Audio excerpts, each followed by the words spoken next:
Hi everyone. So if you're here, you may be interested in the PD that we were supposed to have today. But as you know by now, that got changed so that our school improvement team can go over some stuff with us. But I thought that this PD session that I was going to run might be really valuable to some of you. So I figured I'd take a little bit of a different twist to our PD and upload it so that, you can kind of see what all the different tools are. Unfortunately, just so you know, this won't count as your 21 hours. So you'll notice the work that I have doesn't say exit ticket or anything like that. But like I said, I think it's just a good, valuable source of information. So if you guys want to kind of take a look at that, that'd be awesome. So the topic that we have is using formative data to support student learning. Before I get into the details, just want to make sure that you see all of the stuff on the different pages. So you hopefully found the video on here where it says formal PD on my personal coaching website. I put a little guiding question right here. It's about integrating technology into our classroom more effectively, efficiently, and or equitably. And then just a brief overview. I won't have you, I won't read that to you. I'll just show you sort of what we got. So embedded right here are the slides. If you look and see this video is too long, could be an option for you just to kind of click through the slides yourself. But I'm going to go over a lot of stuff in detail with this video. So feel free to watch along. Now, embedded down here, I called it a worksheet. So again, it's not an exit ticket. Um, you don't need to fill it out to get credit or anything because this isn't for credit. You're here because you really want to learn more about formative assessment data. But for me, wanting to get deeper into this coaching and, just being a better tool for you all here on campus, I felt like this questionnaire might be something that's kind of cool to fill out. I learn a little bit more about our needs over at Wahoo Middle and maybe learn a little bit more about you all individually as well. So um, there are going to be stops within this video or also, stops built into the slideshow that will tell you when to kind of pause and fill out part of this little questionnaire. Okay. And then at the very bottom of the site, I have links to coaching sessions and technology feedback forms if you're interested. Okay. We'll go over that in a little bit. But anyway, let's go into the presentation for now.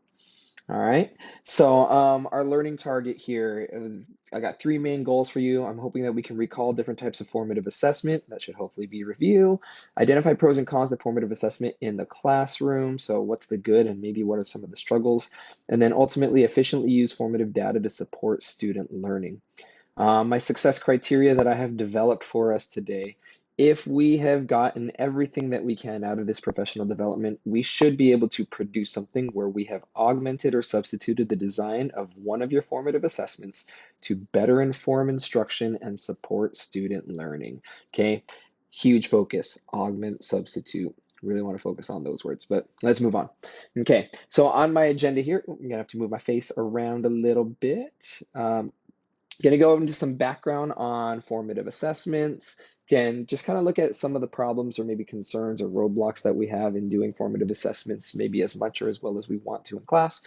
And then a potential technology integrated solution. In the end, I always want to integrate some work time. So hopefully this video recording doesn't run long. Normally in our 21-hour PDs, they take 1 hour. So we'll try to keep this thing short and sweet for you. All righty, here we go as we keep going.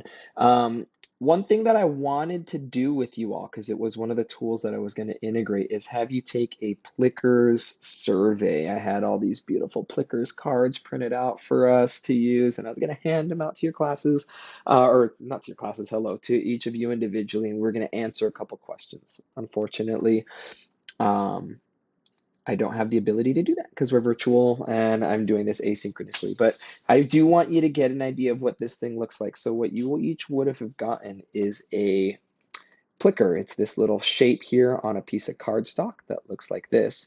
Now I know this would have been hard for me to show each of you in the library, so I put this graphic up here. And basically what it is this is a tool that students can use to answer questions. You can't see on my screen here, but there are little letters, and the letters correspond to what you see on the screen right in front of us, all right? So if it was oriented this way and, I give the students like a multiple choice question, or if I gave you all a multiple choice question, and you wanted the answer to be B, you would hold it up so that the B was pointing right here, right side up, okay? Now, if you wanted the answer to be, say, A, you would turn it this way. Or if it was C, you would turn it this way. And if it was D, you would turn it this way. Real simple, really intuitive stuff, but I'm sorry, we can't see that. And it's going to be like the most important thing to this lesson, unfortunately. But anyway, I started a lot of the other PDs that I did with you guys using a neat little tech tool. We did Poll Everywhere back in the beginning of the year. We did quizzes a couple times if you were in my Danielson PD, and then when we did our Hots and Lots PD. So, I'm a big fan of technology. So, um, anyway, I will show you what the questions would have been. We can go right here. Let me log into my Plickers account. All right, and then PD sample, and let's take a look. So, wanted to have a nice little SEL component. How are you feeling today? So 1 would have been send me home now. 4 would have been, hey, I want to stay another hour, Chris. Let's keep doing this thing. Plicker me to death. Teach me all that you can teach me.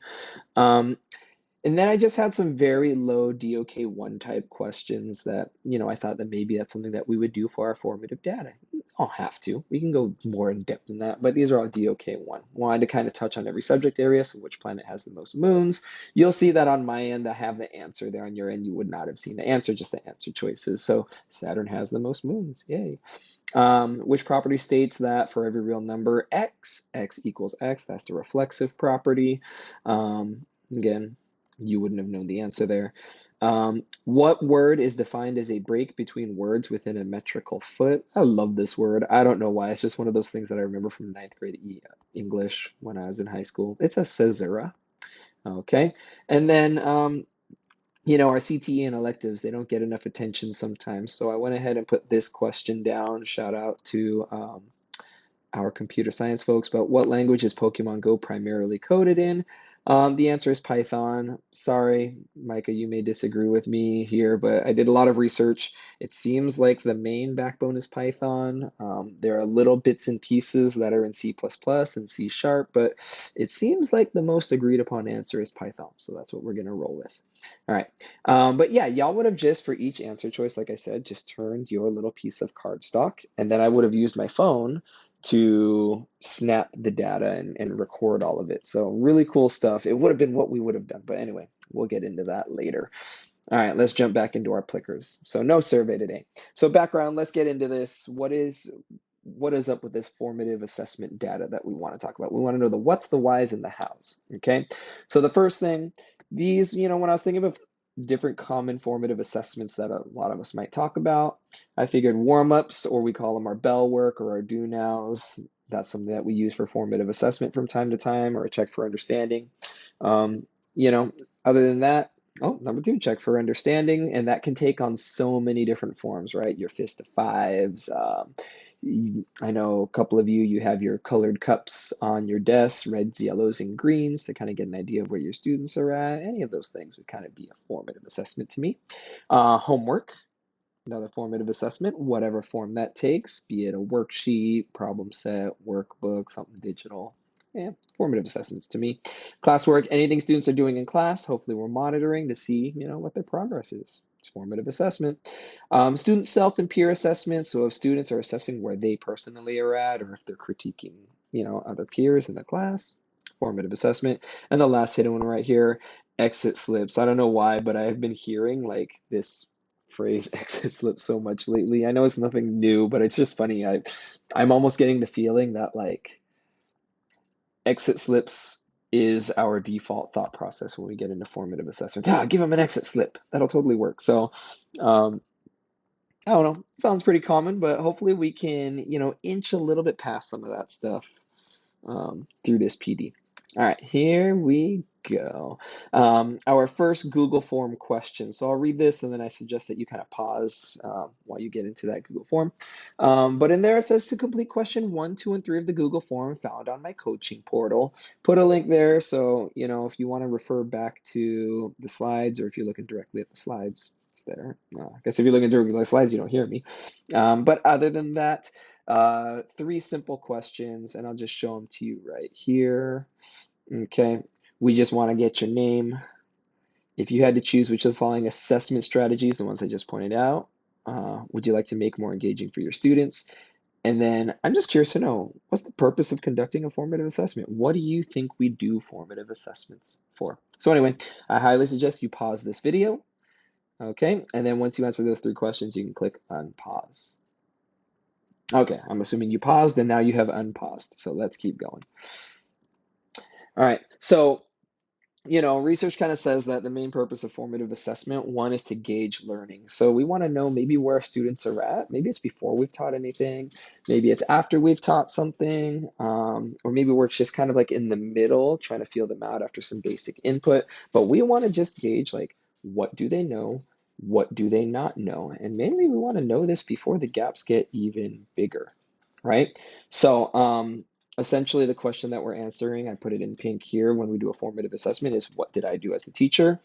And based on that input that I have done, how much have the students learned?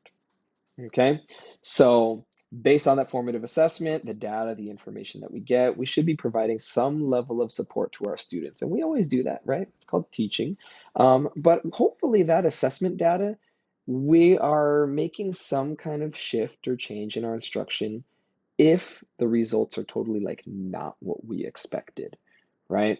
So if some, all, or no students demonstrate gaps in conceptual understanding, how are we going to change our, instructional practices? If they all get it, are we just going to still like push right through the exact same lesson the same way? Or are we going to modify? All right. So take another pause here, but we're going to look at question number 4. All right. And question number 4 says, what do you believe are some qualities that make formative assessment effective and valuable in your class? So be it your exit slips, your bell work, or your do nows, what is it about the ones that you design or use that make them really, really, really valuable? I'm just curious to know. All right, hit pause. All right, and I'll assume that you have now unpaused so that we can keep going. All right. So, the title says it all. This is the world's dirtiest meta-analysis of effective formative assessment. I looked at probably about 10 different articles, literature pieces and stuff, just to see like what is it that the experts are saying are qualities that make formative assessment effective.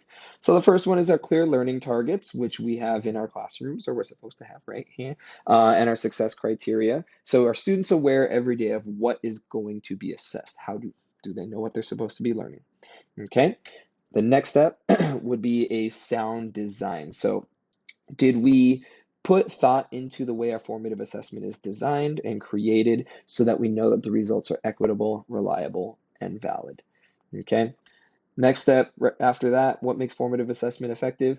Are the results communicated effectively to the students? Is feedback given? Is it timely? Do students know the results? Have there been conversations about the results? In our school year this year, we've been talking about data chats like crazy, right? Like, hey, talk with the students, go over their assessment data, talk about IRD, right? So, are we having those conversations? Kind of connecting there. And then, other than that, the feedback for me as a teacher, am I modifying or adjusting instruction based on those assessments? So, am I grading them for myself in a timely manner also, that I can see maybe some of these gaps in understanding and address them? And last one, hiding behind me, student involvement. So, just as a thought process when we're designing this, how are students engaged in the assessment? Okay, are they doing it to do it? A lot of us talk about our I-ready diagnostics and they're like, oh, they don't care. Well, is that an accurate form of formative assessment if that's the approach that we're going to allow students to have to it, right? And in what ways are students going to take ownership of the results? I feel like the more voice that the students have and maybe the more conversations they have about those assessments, the more it's going to matter to them. And maybe the more they're going to respond to the shifts in conceptual understanding.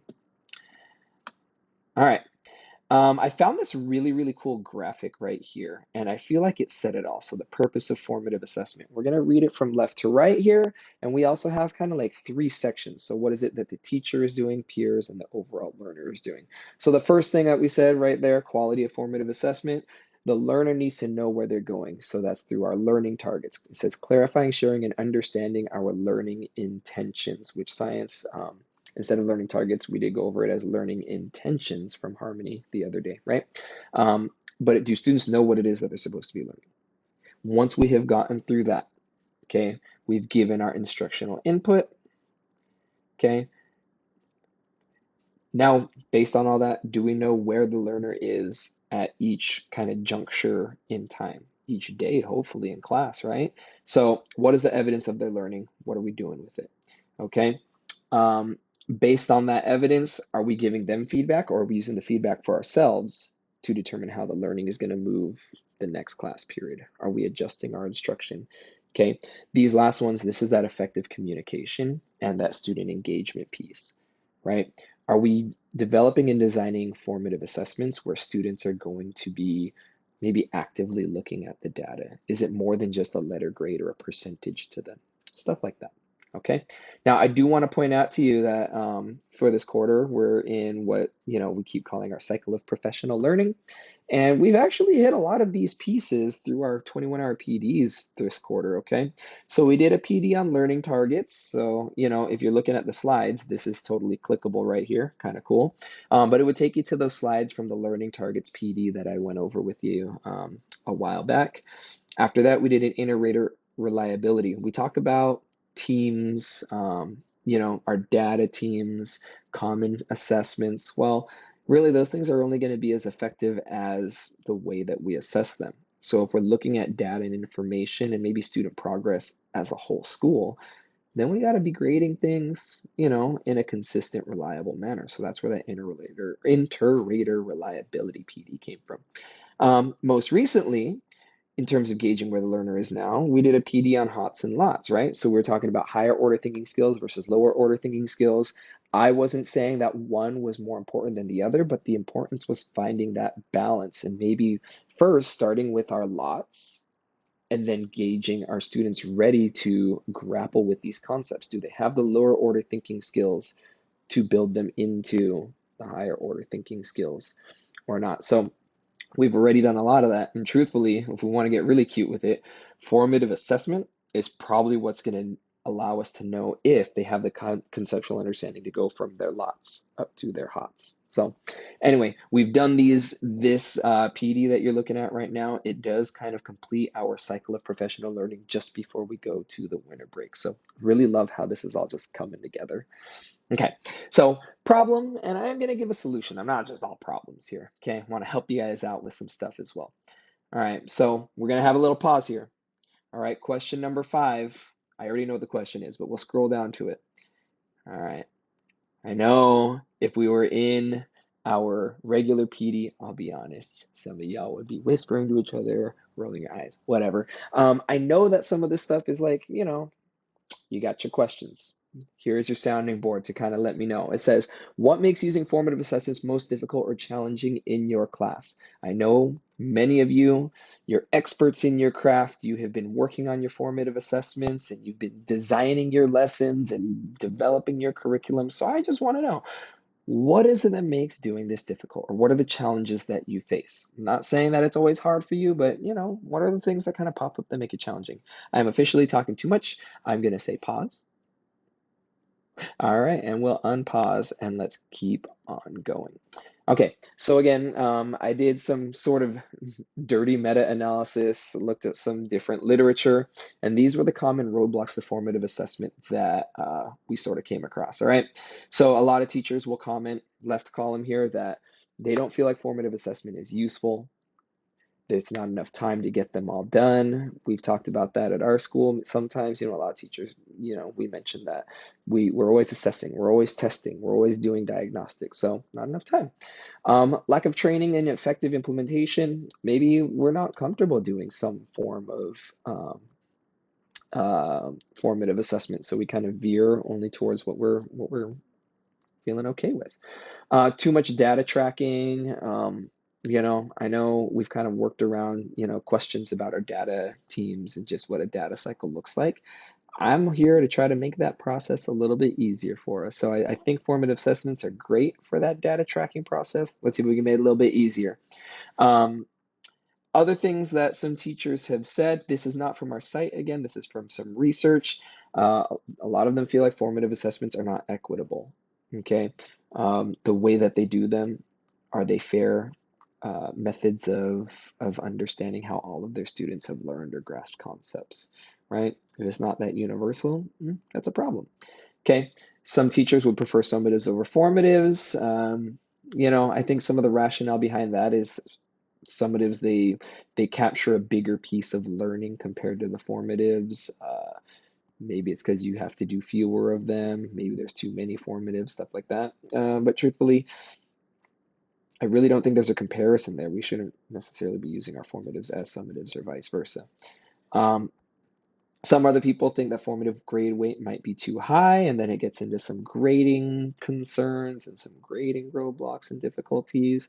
And then last, kind of like in line with the inter-rater reliability, there's no agreement on standards or there's no definition of competency. So it's like, how do I know if the student understands what's in my formative assessment? And if I don't know how well they know the stuff that's in there, if I can't really accurately gauge it, how's it going to inform my instruction, right? So, yeah, these things are all really, really valid roadblocks, okay? But of course, we're not just going to sit here and worry about the what we can't do. Okay. I want to explore some of what we can do. And, if those of you that have kind of worked with me over the last year and a half, you know that I'm big on technology. Okay. So I'm really hoping that we can pose some kind of solution using technology. So, those of you that don't know me, I've been spending the last couple of years working on getting my doctorate in educational technology. Um, I have this huge definition up here from AECT. Honestly, I'm not even going to read it to you. This was like the first definition to ed tech that I read back in 2019, and it took me a couple hours to really even understand what the heck it was saying. So I'll give you my simplified, watered down explanation of what educational technology is. And we're going to use this to hopefully help us with our formative data that will help us support student learning.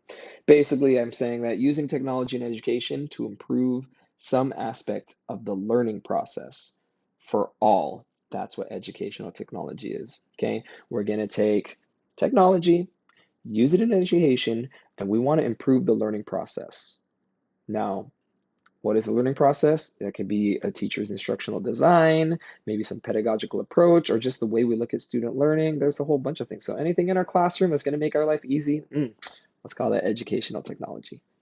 Okay, so haven't really talked educational technology with, the site or anyone, any of you guys as like a whole group. So, one of my big beliefs about technology education, in education, is that it should only really be used when it makes teaching or learning easier. I think a lot of us have experienced times at different school sites or wherever that it's kind of like, wow, why are we using this tool? The analog version was just as good.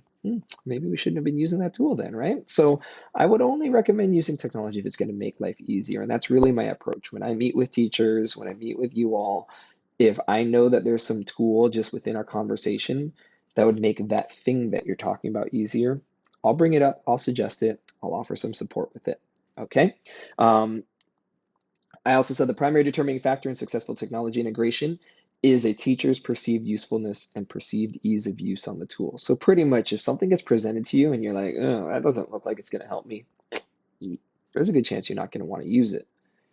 At the same time, if you look at something and you're like, ooh, that looks really difficult to use. It looks great, but that looks really tough. Like, I'm not sure if I could do that. Again, you're probably not going to use it. I believe a couple things. One, it might be my job to make you see the usefulness or help you see the usefulness in that tool or make it easier for you to use. Other than that, it might be my job to find a tool that suits your needs that just is more useful to you and is easier to use for you. So many ways that we can go about this. Um, Other than that, I do believe that effective technology, even if it's the greatest, it's going to be adopted at different rates by different users, right? So we're going to have the people that are going to just jump on it real early, okay? And then other ones that, for whatever reasons, external factors, let's call them, they might just be like, I'm going to wait on that. I think I'm going to keep doing what I'm doing. And then sometimes they adopt it later. Some teachers never adopt their, technology, and that's okay. As long as we are servicing our students and we're teaching effectively, That's fine, right? So anyway, there's this piece right here, and this is going to be one of my big approaches for this PD. It's called the SAM-R model for technology integration. And, I'm not going to get into it hugely, but pretty much when we talk about technology implementation and its use in making teaching or learning easier, right, we're going to look at three levels. We're going to work from the bottom up here, okay? One is substitution. So it's just, we're going to substitute in some technology for something you are already doing. The important part there on that banner is it says there is no functional change. That's going to be one of those, maybe that's not very useful to me. Let me just keep doing what I'm doing. Why would I integrate technology? Okay. Augmentation, that's going to be where technology is a direct substitute as well, but you are going to see some kind of improvement. It does make life easier, but it's just a direct substitute. Instead of doing this, we're doing that. Okay. So that's going to enhance our technology use. Okay, when we want to get to that transformative place, that's where we're like, whoa, we are technology gurus up in here. We can, technology integration might lead to a modification. So, like, what the students are doing is completely redesigned. They are making something brand new, right? And they could not have done it with the previous way that you were assessing them. Okay. And the last one is redefinition. So what they're making, like it would be impossible. There is no possible way that they can do this with pen and paper or whatever. Though the thing they are now doing with this piece of technology we have integrated into our class, it is revolutionizing the way we approach instruction. Okay. I'll be honest, today, what I feel like we're going to be looking at is, remember our learning target here, substitution and augmentation. Actually, that was our success criteria. All right. Hopefully closer to that augmentation side, because truthfully, if all we're doing is substituting, what's the point? Okay. All right. So talking about all these problems, that thing that I was going to have you use, Plickers, that was going to be my approach. I have this huge belief in this program called Plickers. It's not really a program, this website. It is a tool to me on the technology scale. It's a really, really nice entry point for teachers to use. Um, I see a huge use and benefit from it. And I'll just give you the story, the background here for me, just so you can kind of maybe visualize how Plickers can be used. Um, it's been around for a while, so I would think 7, 8, 9. It was almost 10 years ago. I was teaching elementary school science, and being a fellow prep teacher with the PE teacher, we would take time to kind of just talk about our teaching practice. Um, the PE teacher at that school, she was talking to me about how she really wanted to jump into assessing her students in PE. So she wanted to move away from the idea of just like playing games or, like uh what was her favorite game? Sputnik and stuff like that. And how can she actually like see how much they've learned? What is the knowledge that they have gained from the activities that they do in her PE class? The only problem is she didn't have a classroom. Okay, she had a couple shopping carts, and I think she had one like mini storage container outside. So how can she do those assessments when they're outside? They're sitting on their numbers. Really tough to use pen and paper, stuff like that. And I'll give her credit. She actually was the one that like asked me about Plickers, and I was like, "Holy moly, I've never heard of this." So we kind of did this deep dive into what Plickers was together, and it really, for her, it was on that redefinition stage. Like it completely redesigned how she could approach um, assessing her students. It was something that she could not have easily done given her circumstances of no classroom, nowhere to send the students to so they can sit and get quizzed. She used Plickers. Okay. Um, Essentially, this would be a way of collecting some formative assessment information.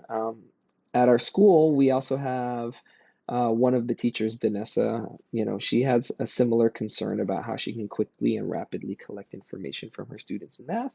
And it brought me back to Plickers, and I was like, hey, let's try this out. And she's had some good experience with that, but we'll jump into that later. Okay, so I showed you the questions for Plickers that you were going to do as a staff. I showed you these cards right here. So I'll just kind of give you the walkthrough of what this thing is going to look like. All right, so each student would have one of these cards. All right, and you could just have a class set. Danessa said that she has hers laminated so that she could reuse them multiple times. And then just on the back of the paper, she just writes the students' names on them so she can hand them out quickly. All right, and then the students, when they get their questions, be it maybe a set of math questions or English concepts, science concepts, whatever, right, they use the plickers to show their responses and answers. And I just want to share with you when I get to Danessa's kind of feedback, how that's benefited her. Okay. Um, but what's really, really cool here is instead of you having to record and grade and write stuff down, the Plicker's website will record all of that data for you. Okay.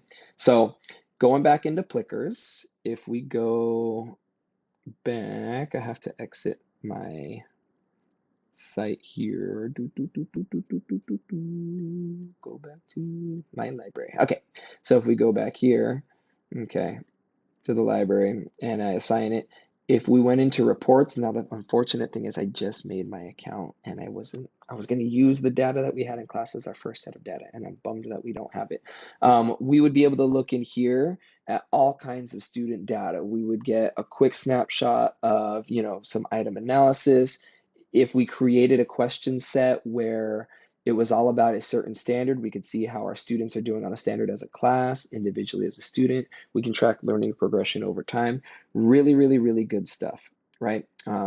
Unfortunately, I cannot show you the reports, but hopefully once I reconnect with Danessa, she had a lot of reports that she was going to go over with you all, and we will include those on the coaching portal for you to see, okay? Um, but I think if there's any way that I can sell you on this in terms of its perceived ease of use, right, and its usefulness, um, Danessa told me that the first time she ever used Plickers, it took her 20 minutes to set up, and that included printing out the cards, not laminating them, but printing out all the cards, importing all the student names and information, and creating her first set of 5 questions. Okay, when she got into class, the students were a little bit confused on how to use it the first time. She walked them through it, and she has said that they kind of love it now, to the point where, I wish she could vouch for you, but I would say that I think we went over this Plickers conversation about 8 weeks ago, and she's still using it in her class now as just a strategy for collecting quick amounts of formative data. And using it to guide her own instruction. She's also using it for our data teams here and there. So really, really, really good stuff. But anyway, if you guys want to, we would go to plickers.com and I'll just show you the quick login process, okay? So let me log out of mine. When you go to plickers.com, you would just sign in with Google, okay? And you would sign in with your Hido account. That's all we got to do.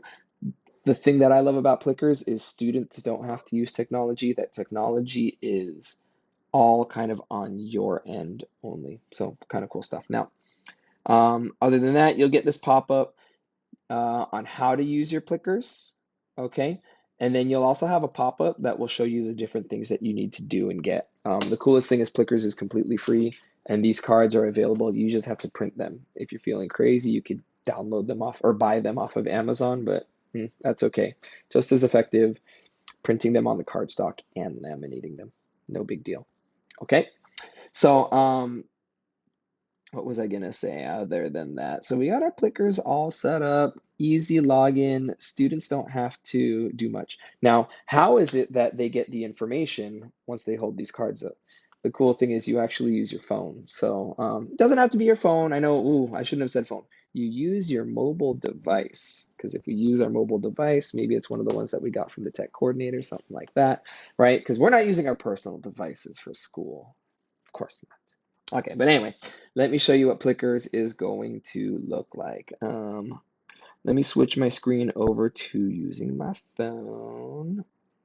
Okay, there we go. And you will see that I have this button right here that says Plickers. Okay, so I'm going to go ahead and tap on that. Now, on my screen right here, what I need to do is assign the Plicker by hitting play now. And I'll just show you how my screen is going to change. Okay, I'm going to say I'm assigning it to the PD class. And boom, Okay, you'll see that this little thing on the bottom has popped up. Okay, so we have our PD class that we want to see this thing with. All right, we got our questions right here. It says that we are going live and it says playing now. Now, oh, I didn't show you what I did. All I did was just tap on my screen right there. Wish I could show you. Okay, but where it says in progress, just tap on the screen. It's going to take us to that first question. How are you feeling today? So now you can see this is what I would be projecting to the students. They would hold up their card for the answer, right? And then see this button down here. I would just tap on that, and it is going to take me to my camera. So what it's going to do, let's see if we can do this.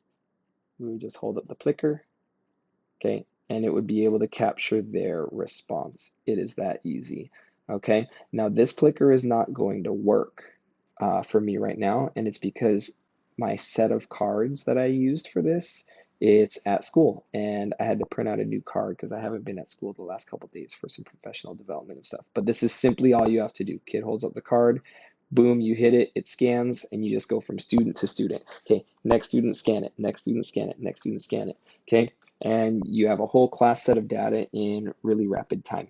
Okay, and then you can swipe, go to the next question. See, and I love how I can do this mobily and it shows and displays it on my screen, so I don't gotta run around to my computer all the time. I can do it from my phone. Okay, and each time we would just hit that record button or the camera button, the circle on the bottom, and we would take a snapshot of, not a snapshot, it would just scan the responses. Okay, so we'll collect which student, okay, because we've written their name on the clickers, which student it is that gave us the response, and it will just already mark if they are right or wrong, okay? Let's see here. Let me switch my camera back like that. Okay, we are good. I am going to exit my clickers here, and we're going to go in. So here's my quick case study. So, in Mr. Costa's class, in Danessa's class, just want to kind of give you the journey, and please talk to her about it. She's going to do a much better job describing this than I'm about to.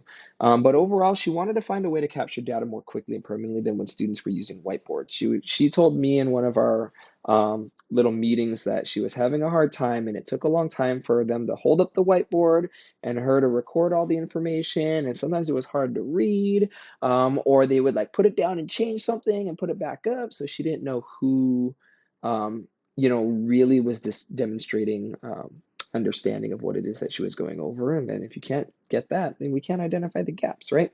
So you know other than that, we implemented Plickers as a solution to this problem, right?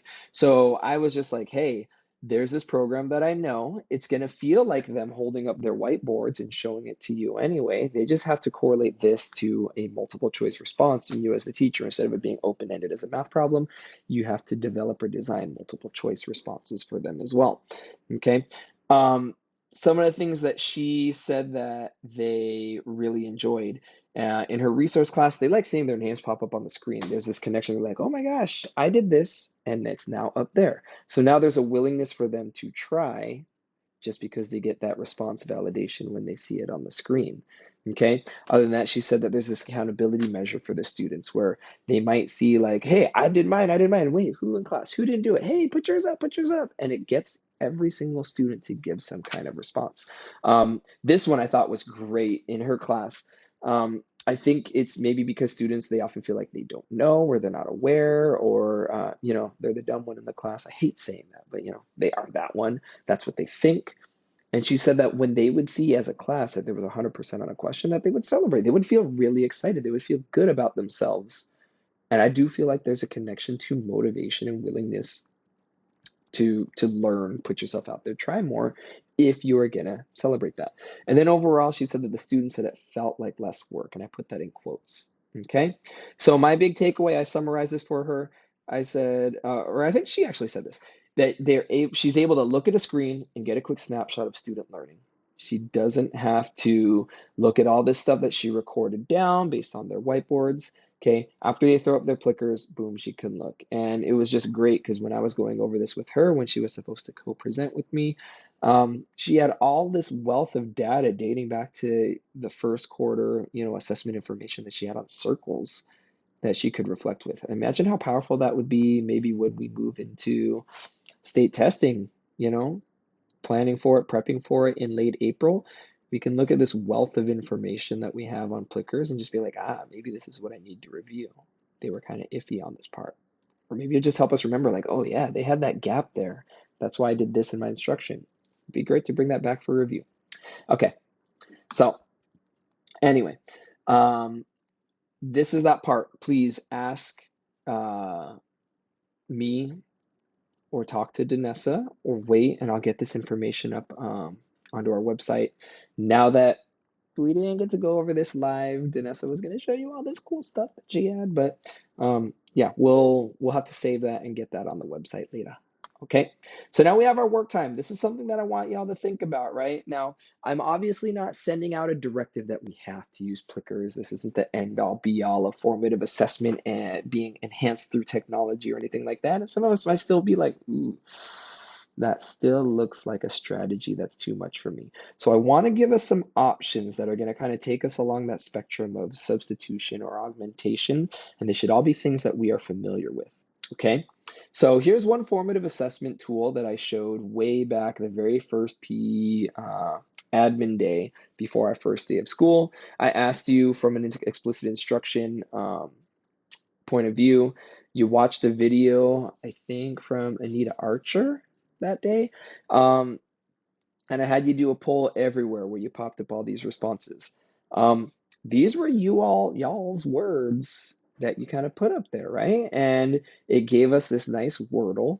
And it looks like from explicit instruction, the number one thing that popped up is you felt like it connected to instructional practices, is what I'm guessing that is, right? Or the delivery of your instruction. See, I love how these kind of big words. Novice. So do we have to start with explicit instruction for our novices, right? When we are very new to a concept. So I love what we have in here. It's very visual. Get a quick snapshot. If y'all want to do, if y'all want to explore poll everywhere, that'd be amazing. And I can totally help you with that. Okay. Like I said, we've done quiz is quite a few times. This was the quizzes that we did on HOTS and LOTS, and our responses right here. We all remember who our 100% was. Yes. We said he was going to make his own Bloom's taxonomy, but it wouldn't be Bloom. It would be him instead. And he was just cracking up at that. But anyway, this is our quizzes. This is another great formative assessment tool.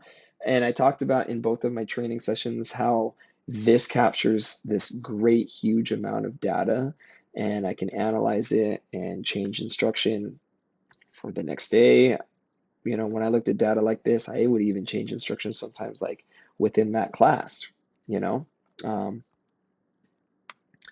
Okay, last one. I have a QR code right here if you want to bust out your phone and record that. Other than that, this is a link also that we can go to, and then I have the same link right here. Okay. But this resource I just found out about, and I think it is amazing.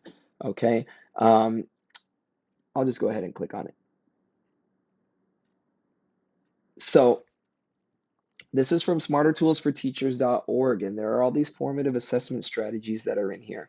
How is this technology connected? Well, man, there's this beautiful database of information. And the best thing, I actually met the people that contributed a lot to this. They are local teachers here in Hawaii. One of the big contributors, he is currently at Moanalua High School. And, he was the one that kind of shared this with me. And I was just like, how is it that we don't know about all this great stuff? So anyway, let me click on this thing. So if we look right here, it says formative assessment strategies. When I scroll down, boom, and their resources, and they're continually adding to this. And we can see all of these formative strategies, 3-act tasks, 3 facts and 1 fib, math processes. You're going to see a lot of these things. They are something that you might be familiar with. It wouldn't surprise me if maybe it's something that you used once and maybe you forgot about it. But like, I just love these, that they're all located here. You can scroll through, and maybe just one day you might be like, hey, I'm really tired of the exit ticket being just a post-it note that they stick on the door every single day. How can I jazz that up and we can kind of go through these. Ooh, there's our exit ticket, right? So how can we jazz it up and do something a little bit different? Okay, so there's all these great formative assessment strategies right here. Love it if you wanted to kind of explore through, click on these links and see what maybe works for you to just kind of expand how you approach, assessing student learning. Okay. Uh-oh, where did I go? I know what happened. Sorry. Technical difficulties. Here we go. All right. So what I want y'all to do is, to me, there are kind of two different approaches that we can take. I would say that plickers, quizzes, and poll everywhere, that's kind of more on that augmentation level. Um, it might make some of your process a little bit easier. The formative assessment strategies, that might be more on that substitution just because you probably already have your list. I'm just giving you a new list. All right, but I just love that it's housed online. It's continually updated. It is dynamic. If we just have the list written on paper or in our spiral notebook of lesson plans, that is static. Okay, so this substitution method, being able to have this database in our back pocket as a resource, I think would hugely benefit us. All right. So I would love it if you took a time to take a little tour of each of these. Okay. And I don't, if you don't feel comfortable designing right now, really what I want you to do is just think about how you would go about creating some kind of formative assessment in here. Like, what are some questions that you think you could throw into a plicker on your next lesson that you want to do, right? Um, is there some kind of like high engaging concept that you want to do with your quizzes? Is there something that you want to pull the students on? Maybe that's a little more open-ended and you're not worried about necessarily right or wrongs. You can even do right or wrongs. There's so many ways that we can go with this. All right. But just want you to kind of think about how you might go about designing one of these. Okay. Um, take your time and really right here, it says that there's some remaining questions on the Google form. This is where I want to totally be able to support you, okay?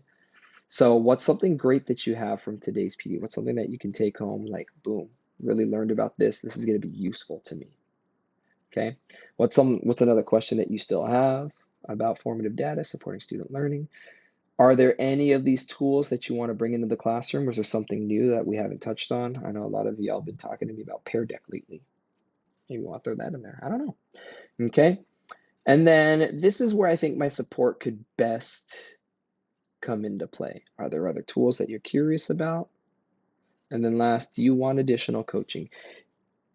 I would love it if we all attempted to use at least one plicker, one quizzes, or one poll in our class between now and the end of the school year. If you want support on that, let me know. Click yes on the button right here. Boom. All right. And we can try to connect, set up something. If you want a little bit of a motivator, all right, any of you guys that fill out that Google form, I'll wait until, I don't know, probably our staff holiday meeting. How's that sound? Next Wednesday. All right. And I will randomly choose one of those teachers. I have a full set of these Plickers cards in my room. That is 63 cards. So that is way more than a class set, but you know, um, I will gift that to one of the people that fills out this form. That is my motivator for you if you want to get going on Plickers. But honestly, we can work together on the development. We can work together on the design if you want to do something like that. Okay. So thank you for listening. I know this was a long presentation. Please, please, please shoot me a message. Talk to me if you see me on campus. Meet me in B3, whatever. I love talking about technology. I was super excited to do this PD session, and then it got postponed indefinitely forever and put on the back burner. And that's why I really wanted to make this video. I want this to be something that's useful. I want to start creating opportunities where I can really meet with you and maybe make some of your workflow as a teacher a little bit easier. Okay, done talking. Thank you so much.